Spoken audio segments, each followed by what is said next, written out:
Greetings and salutations, this is Wolfphototech coming directly to you through the power of the internet via the YouTube video sharing platform, and it's been a long time since I actually used that variant of that line, but as you probably see, this is the, I usually have better lighting, but by the way, but my lamp over here, the bulb went out of it, and I just never got around to going to the store to get a new one, but today, as the title states, this is basically a basic introduction into playing TTRPGs or tabletop role-playing games. They vary in complexity from super simple, like you could scroll the instructions out in a small notebook, or you need like a dozen books just to get the basics. But oh yeah, and the character sheets could range anywhere from a napkin-sized deal to a small book. So, as you can see here, I got a pile here. This is not even all of them, by the way. This is just the player's handbooks and the core rule books. Right off the top of this pile, it kind of goes from it's kind of grouped one group of games, another company's games, and then another company's games. Or actually, another two companies, but it's all one company now. But but anyways, this is just a tip of the iceberg here. But you do not need to have all these books, and I got more 5th edition books right here. I've been doing research on stuff, but you have everything that is from, like, I have some ridiculously complex ones to moderately complex ones to somewhat easier ones, and then there's some getting into more complex and contrasting systems. The one I don't have here for Dungeons and Dragons is I got the original one up here, complete 100%. But anyways, I think I have an old video of me just showing you like a few of the booklets out of that. But there's some ridiculously complicated, weird ones like Exalted, which is just something in itself. Never played it before. It's just weirdly complicated in some areas. It takes a while to just read through that book and find out exactly what they want you to do, just even basically create a character. And then I pulled that off the top. I don't know why. And then you have some simpler ones like Dungeons and Dragons 5th edition right here. And I forgot a book. I forgot a book to the pile. Everyone's always forgets this one, but I think they do that on purpose. Let's take that stack off the top and put this book in its rightful place. Yes. Oh my goodness. That's a lot of books. And when I say I have enough books, this is just the player's handbooks and the core rule books for each system. Whichever applies is first for each one. Now, I could go through a whole bunch of these and explain how to play these games and explain various rules, but that's not this video here. This video here is basically to set up for those videos, and as well as get you into the hobby. Now, first and foremost, you want to play a TTRPG. Probably I would suggest is, say, like something like Call of Cthulhu 7th edition, which is not terribly complicated, or Dungeons and Dragons 5th edition.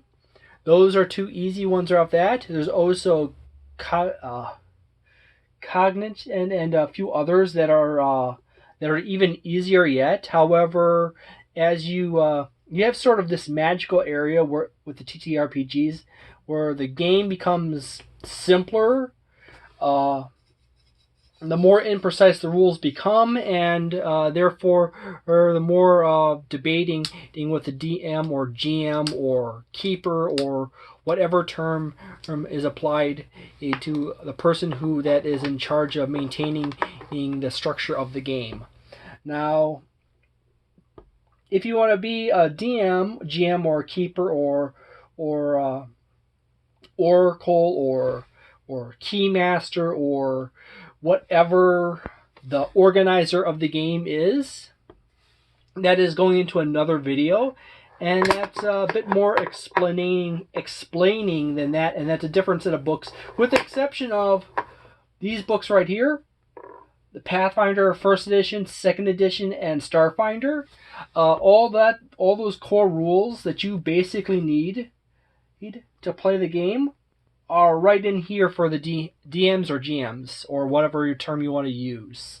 You also have a bit of that in the Dark Eye. I happen to have the Pocket Edition for the Dark Eye. The most recent edition, to my knowledge. It's a game based out of Germany, in fact.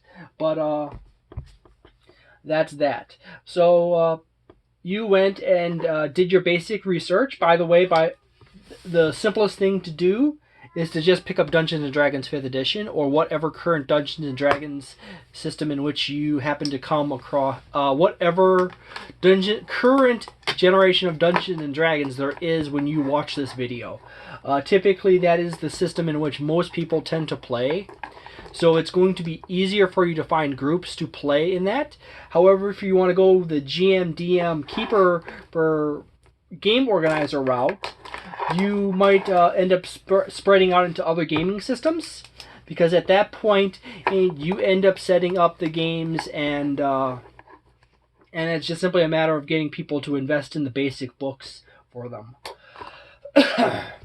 So you have decided you wanted to play. You have decided what system of game you want to play. As I said before, Dungeons and Dragons is a good start point, a good universal, and you have decided whether you're most likely going to be a player or an organizer or a GM DM, and or if you want to be both. Some people are just naturally the organizers of the game. They like to create the world. They like to organize the rules, set up situations, create complex stories that play on in the foreground and background around the characters. And then there's some people who just naturally just want to be the players, who want to go into a world, create a character, and explore and develop that character through that world.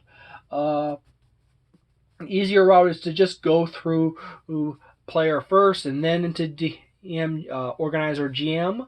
However, there's always been a case for people to just immediately go to the organization side of the thing, just because it's the thing that they naturally are drawn to, and they're naturally organized people. So we've gotten to that point. Now that we have gotten to that point, how do you find people? The simplest thing to do is when you are at work or at school, naturally, if you're a part of school, you can always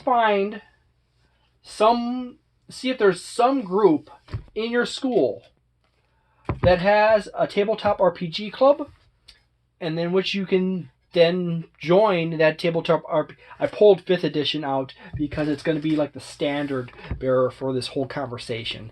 But as I said, Dungeons and Dragons is the standard for most people. It is not necessarily the best considering certain aspects, but it is actually quite good. And as you can see, I got like tons of paper because I bookmarked numerous sections in which I'm busy reading and for various characters I'm playing in different games. But anyways, you can go to school and you find out if there's a tabletop RPG club at your school. You could always go to a local gaming store or comic shop. They will often have like Adventures League and Pathfinder Society and stuff like that at events, and you can then find people to play through that. In case of Dungeons and Dragons, there's basic rules, the free PDF of basic rules for it. And it's typically on the Wizards website. You just have to look it up and download it. That's just the basic core stuff that gets you going, and you're good. Okay? Sorry if this is getting bouncy in the conversation, but bear with me a little bit. I do the videos just so I can also work on my conversation skills, which is odd because no one talks back to me.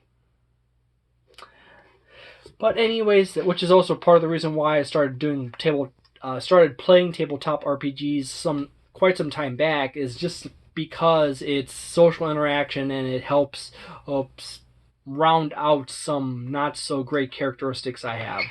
But yeah, so you've checked with the schools, you've checked with the local gaming stores. You found out if there's a local gaming store in your area and whether they have gaming night.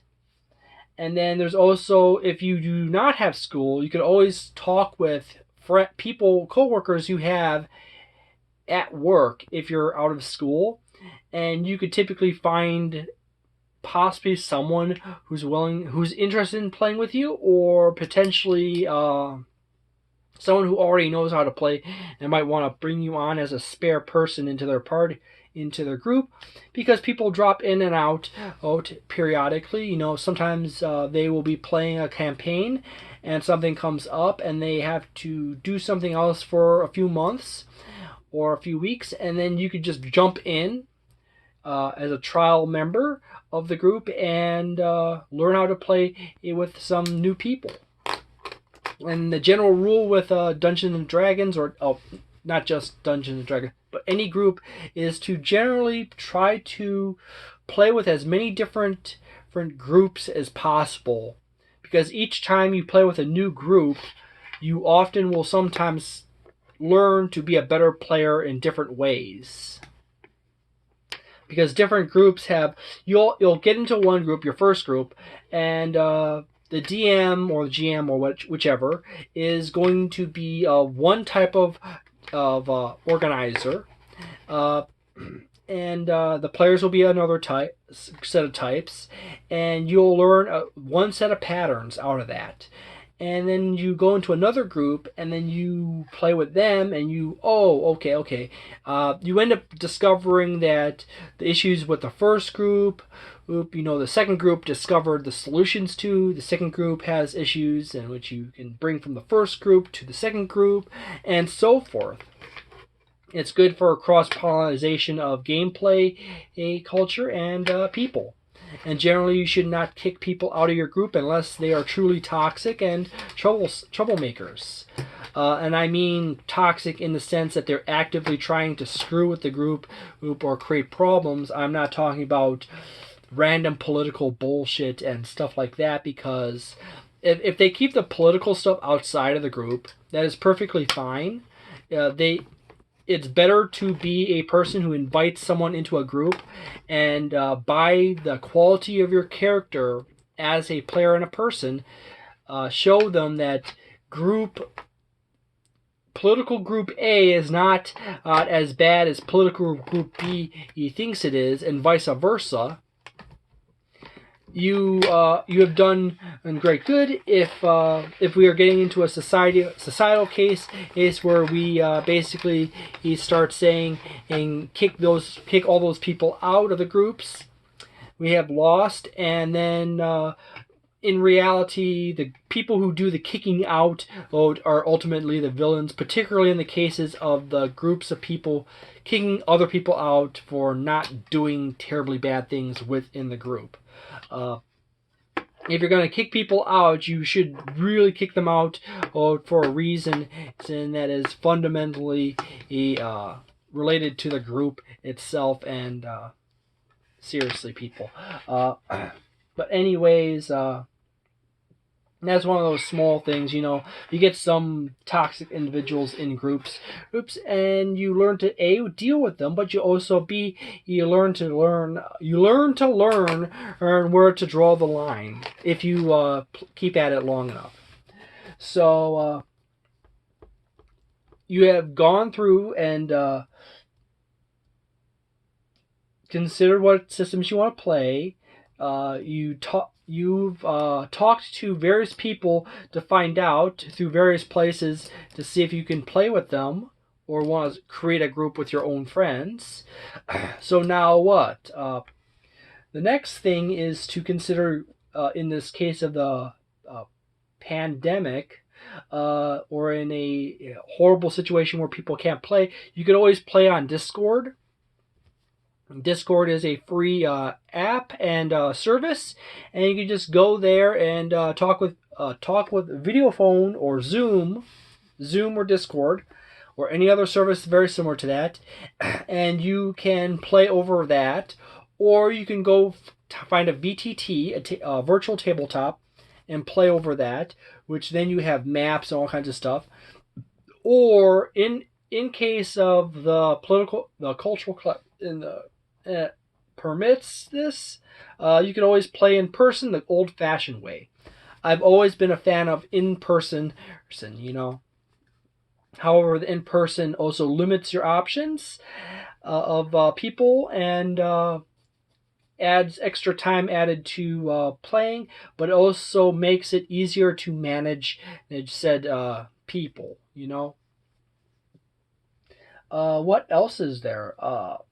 Another thing is to what else should I go into? Yes, I don't have a script or anything. But anyways, we've already gone through. You decided you want to play. Oh yeah, I'll get into that. We've gone through. You've already decided you wanted to play. You looked through the systems. You picked out a system that is good for the starters, which 5th edition is Dungeons and Dragons is generally a good game to get into.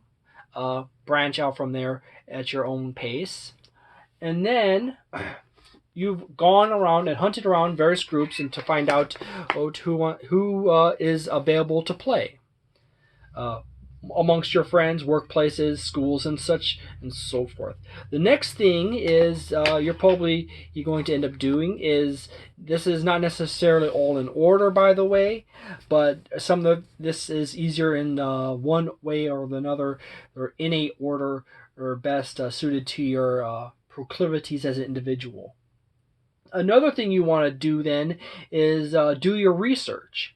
You want to first and foremost, this is research phase. The best thing you can do is go online and look up various wikis or websites for various games, or go to YouTube. You're on YouTube already, or Rumble, or any other video sharing platform, and try to look up the various gaming systems you want to learn how to play. Say, like, I want to learn how to play Pathfinder 2nd Edition. You punch that in, and then you find some videos on how to play Pathfinder 2nd Edition, or play Dungeons & Dragons 5th Edition, or play the Mutant Epoch, or play Mutants and Masterminds. And you keep going on from there. Now, the first thing you want to do in that is you want to find a bunch of channels, and you want to subscribe to them. At some point, I'm going to do a small review series of Dungeons & Dragons 5th Edition YouTube channels. And I'm going to post a video talking about what I think about each Dungeons & Dragons YouTube channel. Flame War on, because everyone has kind of their own favorite Dungeons and Dragons YouTube channel. A lot of people will immediately go and suggest something like Critical Role. I personally would not suggest Critical Role. In fact, I would personally anti-suggest Critical Role, because a lot of people who watch Critical Role end up with a serious problem of warped expectations of the game, and this is just because people do not entirely get to the grasp of the fact that the people on Critical Role are professional, award-winning voice actors. They are highly skilled at playing parts as other people or other peoples and they are skilled in the sweet art of the noble lie or the great deception. They are very good at being someone else, being something else, and doing it in a deep and entertaining fashion. Okay, so that is the first problem. The second problem is that a lot of them have worked out a fine contract and pre-planned portions of it to an extent, which is always the case with a tabletop RPG or any group. There's always a bit of pre-planning, but when it comes to, say, a show or something, there is more tight planning than that. So it is a show that is set up for entertainment, which just happens to have Dungeons and Dragons or whatever gaming system they happen to be playing at the time as a big part of the means of transmitting the entertainment. There will be moments where things will not exactly add up 100%. It is not that I don't want you ever to watch Critical Role or follow any of their stuff. It's just not the place you should go first. Probably the quick and simple is the first few channels you probably want to subscribe to is one of the great channels you want to subscribe to is WebDM. Another one is Dungeon Dudes. Another one is Nerd Immersion. This is as far as Dungeons and Dragons is concerned. Those are some of the best channels overall. There is also another one. There's what other ones? There's actually quite a few really good Dungeons and Dragons channels, but those are the ones that there's Nerdarchy, Nerd Immersion, Dungeon Dudes, and then there is I just said it, I forgot it. And WebDM. Those are the great 4 channels, and incidentally, you should generally try to subscribe to as many different tabletop RPG channels as possible. Everything from the large to the medium to small, and the golden reason for doing so is because when it comes to tabletop RPGs, each group has their own personal interpretation of the game mechanics, and then they have their own cultural lean into their favored way of playing. You will find that some another interesting one is goes into a great example of this is that you get, like, say, the great how to be a great GM. He's an excellent channel, by the way. He is a great person, an excellent channel, and you should also subscribe to his channel as well. The How to be a great GM. It is important to note that this is actually one of those fine, exceedingly good examples right here, where you have a YouTuber whose thing is centralized around tabletop RPGs, but whose style and preferences within tabletop RPGs is something to be denoted as being important whenever watching. You'll get people who are very mechanics oriented, say like Nerd Immersion and Dungeon Dudes. They are more key bits and pieces of how the mechanics work, and there's a few of them like that. And then you get someone who's like How to be a great GM, which is more in the acting area, the presentation, the show, the whole shebang, and how the flavor is added to the magical mix of the cake that is called tabletop role-playing games. His strong suit is definitely in the territory of gaming culture, but even higher on that scale in the character construction of the personality, the arc, or the emotional theory behind the characters, how they operate in the world of whatever gaming system they happen to be playing in. He is a weaker channel when it comes to, say, like mechanics. If he gives you mechanics advice, I would okay. That's okay. I'm gonna go watch another channel and say like go over if you're talking about like Pathfinder Second Edition, you go over to No Nat's channel, which is another great channel by the way, and you go watch his stuff. Or Chance's says Pathfinder or Guide channel. That guy's prolific. But anyways, there is a variety of YouTubers. They all have their own styles and they have all their own strengths and weaknesses. And it is very important to realize is that some of them are like they're like D grade in one area, but they're S tier in other areas. And then you have some that are branded as being A tier in some areas, but they're actually B tier or C tier, but they're actually A and B tier in other ways. And then that's getting into the really weird area of tabletop RPG channels. So if you happen to remember the names of the ones, Dungeon Dudes, Nerd Immersion. When it comes to Dungeon Dragons, Dungeon Dudes, Nerd Immersion, Nerdarchy, Web DM. And yeah, those are the channels you easily can go to and just like watch, and you'll get pretty good advice is on mechanics overall or gaming culture in general. There's also some weird bents in YouTube channels. They will say like, for example, you get some YouTube channels who will, or basically all of them, who will make class guides or character build guides. The problem with the character build guides is that the things that attract people in YouTube algorithm is not the things you want to be playing.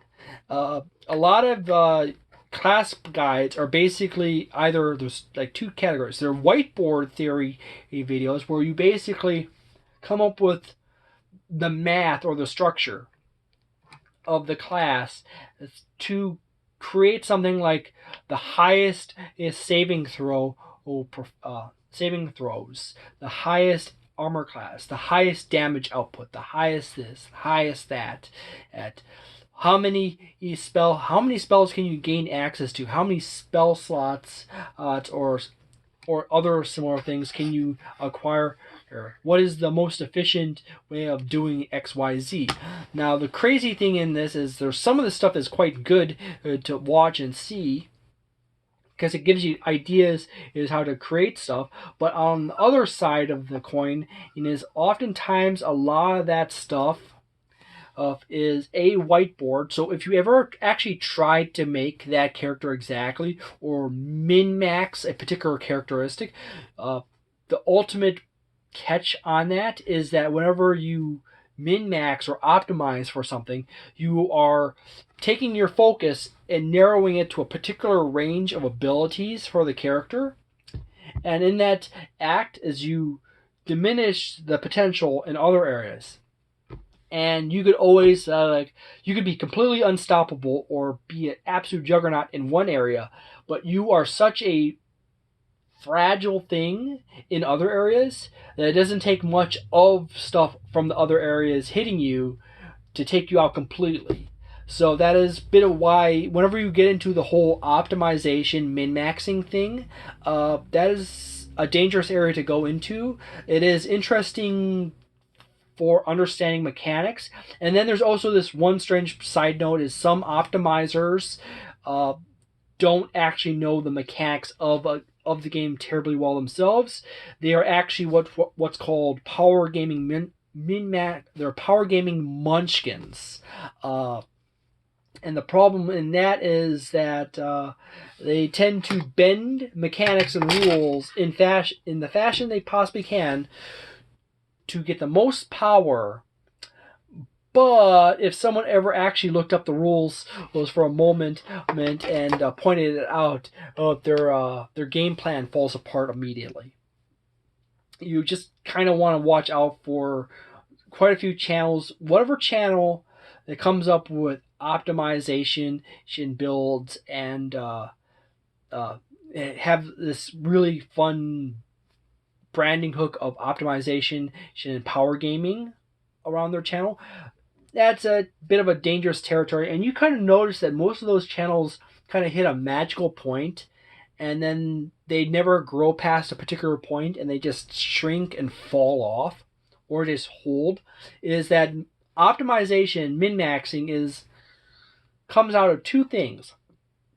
That most of the people who follow those channels or watch them regularly are people who are completely new to the game, and they want to find out the way to become the most powerful at something, and or they are just they want to just discover whatever they can do to like maximize something, and it's just interesting whiteboard theory for the most part. So there's that. I'm going to at some point start going through 5th edition and get out all my. This is not even all my 5th edition books over here in this corner. This is actually just pretty much just the various adventures in physical print. But anyways, or campaign settings. But at some point I'm going to start going through 5th edition, and I'm going to throw that into the channel, and then I'm going to potentially at some later point toss in some Pathfinder 2nd edition and a few other game systems into there. But yeah. What else is there of great importance? Yes. So if you have any questions, you can go ahead and toss it in the comments below. I'm going to try to answer them as much as possible. If it's something that I do not have the answer for, by the way, the book I pulled out from way over here and slipped in is actually the Player's Handbook for Dungeons and Dragons 4th edition, which there's actually 3 of them. But anyways, I will try to answer those as much as possible.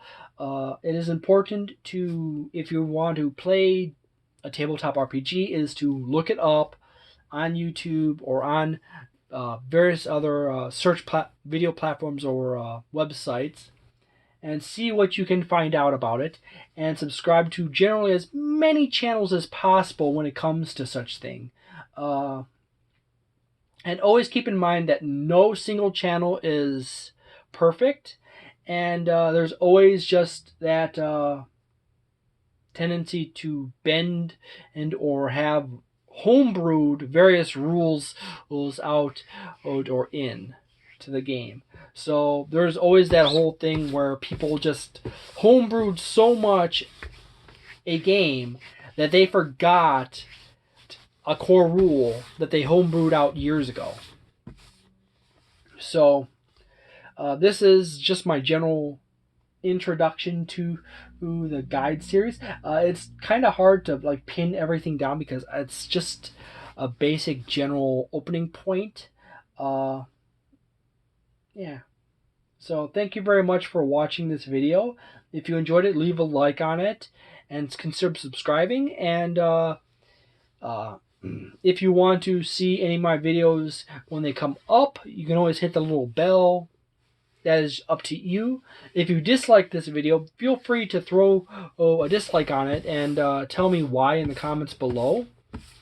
I'm always generally interested in exactly what people have to say about the said video.